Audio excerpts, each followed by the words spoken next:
I was always, had books around me. My mom always, kept books in the house, and it made it important that I was well versed. Yeah. So it's a habit I just kept as I grew older.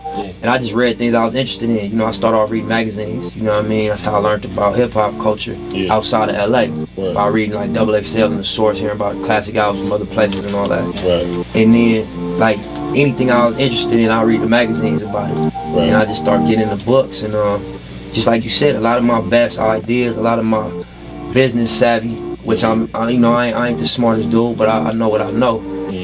Came from books. Like I read books about the industry. I read books about the deals that was done in the industry. Right. And these dudes, held out and made certain decisions that empowered them for the rest of their career. I like biographies in general.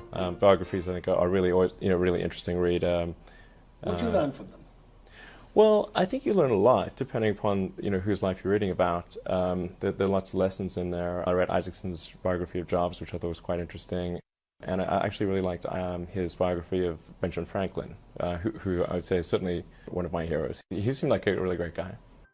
One of my really important colleagues on my team, one of my managers, Karen Veazey, she suggested I read the book The Alchemist, and it changed my whole life because I realized all of the people who had conspired to get me to this place. Oh, I love The Alchemist. Man, that book it will change your life. It's the one book. You know why? Because it absolutely shows you that if you have the desire, the universe will rise up to meet you exactly where you are. Oh, yes. Yeah.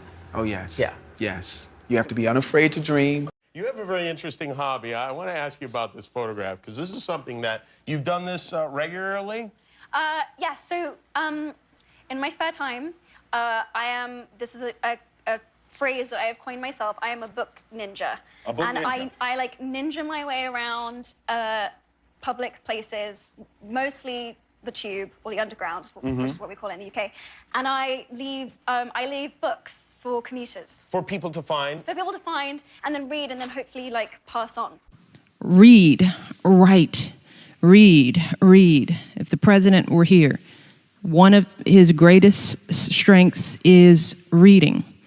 That's one of the reasons why he's a good communicator, why he's such a good writer. He's a voracious reader. So we're trying to get our girls, no matter what, to love reading and to challenge themselves with what they read, not just read the gossip books, but to push themselves beyond and do things that maybe they wouldn't do. So I would encourage you all to read. Just keep reading. And writing is another skill. It's practice. I wanted to make a sort of summary and talk about some of my favorite books that I read this year. And I also wanted to make this book to hopefully inspire you guys, or more people in general, to read as well. The percentage of teenagers that read for fun is at an all-time low. Let's change that. Oh yeah. The reason why I started reading was because I made actually a New Year's resolution. So I thought, okay, well maybe this could, you guys can pick the same resolution. Maybe you guys have the same problem as I had, which is that I kind of have a problem with finishing things. Sounds a bit weird, but generally, as soon as things get a little difficult, I get bored and I move on to something else. And this could be for even silly stuff like playing a video game.